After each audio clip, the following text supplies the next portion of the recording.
Madia, secrétaire général du conseil départemental de Saint-Louis. Nous sommes aujourd'hui réunis ici à l'hôtel Sindoné avec notre partenaire stratégique, donc Enda Ecopop, pour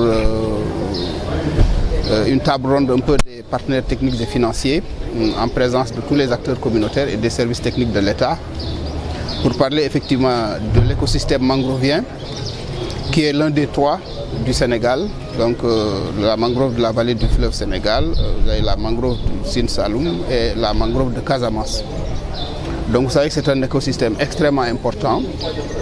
à la fois en termes écologiques,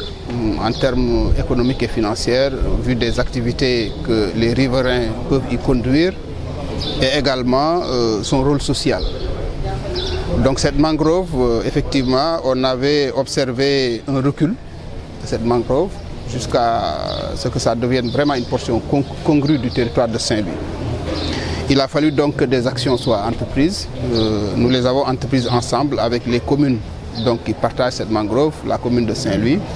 la commune de Gandon et la commune de Djeben Gandiol. Nous avons mis en place une plateforme de gestion de la mangrove qui est appuyée par un certain nombre de partenaires,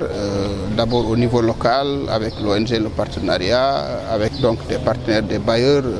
notamment la région de Lille, en fait la ville de Lille, des Espagnols, etc. Et aujourd'hui, nous avons entrepris avec tous les acteurs de reboiser et de préserver la mangrove et de faire des actions de sensibilisation pour que l'action de l'homme n'aille pas réduire sa surface, soit en poussant l'habitat vers la zone de mangrove ou bien en y jetant des détritus parce que les riverains, effectivement, ils ont tendance, si le système de ramassage des ordures tarde à venir, de déverser effectivement les ordures sur le mangrove et étouffe ainsi effectivement les plantes. Donc nous avons, c'est un paquet d'activités que nous sommes en train de mener. C'est vrai, et c'est l'objet de cette rencontre aujourd'hui. Les collectivités que nous sommes n'ont pas toujours les ressources nécessaires pour faire toutes les actions que nous envisageons de faire. D'où l'idée de réunir tous les acteurs qui interviennent déjà dans la problématique, que ce soit dans d'autres zones du Sénégal, nous les invitons à venir nous appuyer ici, ou bien qui s'intéressent à la problématique mais qui n'interviennent pas au pays. Donc l'objectif global c'est ça, vraiment d'avoir disons une synergie d'action et de partenaires autour de cet écosystème parce qu'à coup sûr nous le préservons, c'est au bénéfice du département et au final c'est au bénéfice du pays. Abdoulaye Cissé, je suis le directeur exécutif de l'ONG Enda Ecopop. Je représente aussi l'ensemble des collègues du réseau Enda Tiers-Monde. Ce genre d'atelier est une initiative que le réseau Enda Tiers-Monde est en train de conduire depuis quelques années avec l'appui de l'Union européenne dans le cadre de ce qu'on appelle la territorialisation des objectifs de développement durable, les ODD.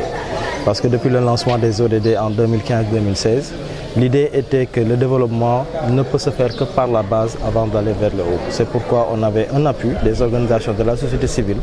pour travailler sur la territorialisation de ces ODD-là. C'est pourquoi on a entrepris ce travail ici, à Saint-Louis, avec un consortium d'ONG, dont ENDARUP, qui était le lead de départ, puis appuyé par Enda Ecopop, le tout dans le cadre du réseau Enda Tiers-Monde. Donc on a travaillé en partenariat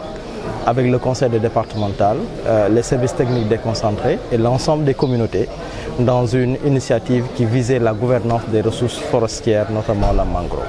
L'objectif vraiment était de renforcer les capacités déjà des différentes communautés, mais aussi d'élaborer une stratégie de mobilisation des ressources qui va permettre de pouvoir accompagner toutes les initiatives en cours qui sont en train d'être menées par les communautés pour que la mangrove puisse être préservée, pour que la mangrove puisse être valorisée et que cela apporte une plus-value pour les collectivités du département de Saint-Louis. Tout à l'heure, on a parlé de la présentation de 4 projets. Est-ce que vous pouvez avoir une idée là-dessus? Oui, la plupart des projets ont été élaborés ici même par les communautés, appuyés aussi par les services techniques déconcentrés. C'est le moment pour moi de saluer cette initiative très inclusive et participative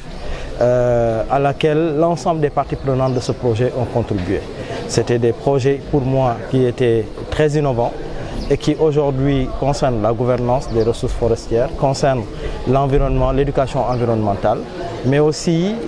concerne le développement d'un pacte social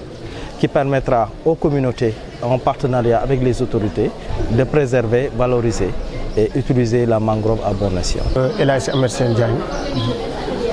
nekk dëkk Doune Baba Dieye nekk chef de village Doune Baba Dieye di yëngatu ci wàllu napp ak mbay ak sàmm. waaw nekk itam donc petit imam rek waaw. aussi mën nga partager ñoom expérience bi nga am ci wàllu restauration wala dundal li nga xamante ne mooy mangrove bi foofu. waaw loolu moom dinaa ci sawar wax parce que mangrove bi ñun suñu famille la daanaka ñun suñu famille la suñu deret la ñu nekk bu ñu wax mangrove li ci gën a ëpp solo pour nit ñi gën ko xam ba gën ko man garder mooy doomu aadama yi li ñu noyyi di ko dund moom hectare bu ne dana si joxe 7 tonnes dana joxe 7 tonnes par hectare dana ko togg. chaque hectare dina togg 7 tonnes li nit ñi di nooyi dana si jëlaat encore 7 tonnes ci gaz bu bon bi nit ñi di génne moo tax ku la ko gën a jege moo la gën wér moo tax gis nit ñi nekk ay mag ba pare yor yàpp xaleel li ñu mën xale yi sax mënuñu ko donc ay feebar ay sibbiru sunu yoon nekku ci donc loolu dafa am solo mu di garab yoo xamante même boo demoon ci médecine traditionnelle nit ñi di fatta nii soo jëlee 3 feuilles sax wala 5 boo ko bëxalee soo ko naanee da koy dindi donc mooy garab goo xam ne aussi tamit li mu mën ci aar ngelaw li mu mën ci indi ay espèces li mu indi si ay njëriñ li mu mën togg ci ndox mu neex mangrove fu mu bare sax bekkoor du fa am parce que day réserver ndox moom raakool yooyu ngay gis noonu reenam yooyu day réserver ndox boobu mu réserver su jëlee ndox mu xorom bi da koy filtrer denc ndox mu neex mi su fekkee ni foofu bekkoor dina am ñetti at mangrove bi dana téye foofu day wàccaa ndox mu ñu mën ci dund ñetti at ñu soog a yëg bekkoor bi kon mu nekkoon garab goo xam ne fu ne war na fa mën a am fu ne war nañ ko fa jéem a xajal donc mu nekk garab goo xam te aussi itam li mu mën a indi si njariñ kenn mën la wax na mu toll ci wàllu environnement kon mu nekk lu nga xam ni parce que boo déggee mangrove ak xir moo di global bi lu ne ngi ci biir ay tamarees ngi ci ay roseau ngi ci ay tifaa ngi ci ay xaruma ngi ci ay xerefa ngi ci ay ndinaata ngi ci ay jonqooba ngi ci ay karaaba ngi ci ba am na jën yoo xam ne biir géej chaque année faaw ñu jóge géej gi ñëw dund ci mangrove bi sinon bu dul loolu du ñu jur picc yi aussi noonu ak lu mu mën doon aussi noonu beneen bi des mangrove fu mu nekk goitre feebar goitre du fa am fu mu nekk xorom bu fa jógee goitre du fa am foo dig goitre bare fa mangrove barewul boobu wala xorom ba faa jógee jógewul ci côté mangrove bi moo tax fii nga xam ni côté Gandiol la xorom bi nga xam ni moo fiy génne amul goitre kenn du ko lekk bu goitre dal la ci parce que mangrove mooy lekk goitre bi donc. mangrove bi moom. lan la mën a liggéey ci delloosiwaat dundu Doune Baba Dieye ñoom doon wax Doune Baba Dieye ak avancée de la mer et tout amatul et tout. bon donc li mu ci mën delloosiwaat mooy surtout protéger suuf si wax naa leen que protéger ngelaw li indiwaat fi espèces yu bare lu ñu mën a jëriñoo. wax naa ci film bi lu nga xam ne jigéen ñi ay tool lañ ci liggéey mangrove ko fi indi ba nga xam ne yëguñu woon ñàkk gi ñu ñàkk parce que xëy suba sa kër dem sa tool dem te teewul ngay dund yalwaani woo ñaani woo jooyloo fen la nga jàpp lu baax la donc loolu moo ñu ko permettre ci mangrove bi laa génn xam-xam boobu ba nit ñi mën ci dund kareewaat ci ay suuf yu mu protéger ba nit ñi mën ci bay tey mangrove donc dina cuub waaw ak hôtel yi dina cuub dina liggéey ay néeg dina liggéey ay néeg yu bare dina liggéey tam gaal même suñu gaal pirogue yi ñuy dem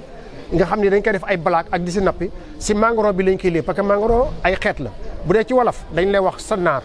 dañ lay wax xir xeex dañ lay wax sarxent am na yeneen xeet ci biir sanaar boobu si li ñu liggéey suñu gaal yi parce que formation bi muy def moom rek moo ko mën def ministre sax mënu ko def donc si la ñuy liggéey suñu gaal yi kon mangrove li mu mën a apporter ci nit ba pare même jën yi bi ñu wax sanaar sanaar am na huile bu muy génn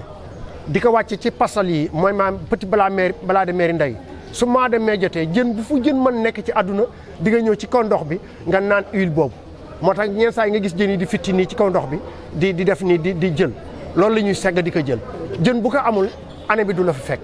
te loolu mangrove boobu moo koy liggéey su mois de mai day tàng huile boobu da wàcc ci ndox bi ñoom xam nañ ko ba dañ koy ñëw di ko jël ak lu nga xam ne daal xajul fii ci loo xam ne moom la mangrove mën apporter kon nag su nga xam dem na ba Enda Ecopop moom mu bokk si ñi nga xam ni dafa wàcc ci terrain bi dugg ci population yi dem ci sous-région bi yëpp pour yokk lu ko développé fu nga xam ne kenn mën fu la àgg mu àgg fa